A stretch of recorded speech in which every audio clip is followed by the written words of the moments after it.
আসসালামু আলাইকুম। আজকে আপনাদেরকে দেখাবো আমাদের কোয়েল ভাইয়ের ঘরটা অনেক ময়লা হয়ে গেছে, যার জন্য মানে ফয় হয়ে বইরা গেছে। তার জন্য আমাদের ঘরটা আজকে সাফ করতে হবে। আপনাদের দেখাবো আমাদের এই অনেক দিন হয়ে সাফ করি না, তার জন্য আজকে আমরা সাফ করবো। আজকে আপনাদের দেখাবো।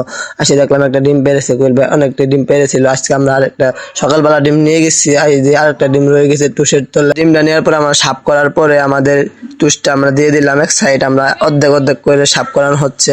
আপনাদের দেখাবো। আপনাদের এখন 1 মিনিট শেষ করছি, আমরা আরেক মিনিট যাচ্ছি। যাই দেখতে পেলাম আমাদের একটা কোয়েল পাখি, মানে পাখি জালের যে সুত্রি আছে, সুত্রি দিয়ে একবার বাঁধে পরে পাও কাটে গেছে। আমরা তারপরে একটা নোয়া দিয়ে আমাদের পাখিটার ওই পা থেকে হইতারা ছাড়া নিলাম। দেখতে পেলাম তার পায়ে রক্ত বাড়াই পড়ছে।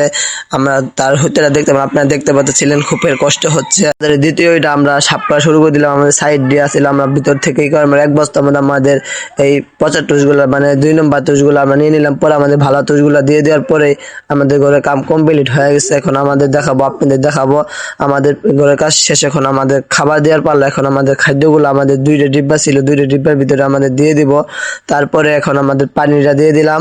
পানিটা দেওয়ার পরে এখন আমাদের কোয়েল ভাইয়ের কাজ শেষ। আপনাদের দেখাবো কেমন হইলো। আসসালামু আলাইকুম।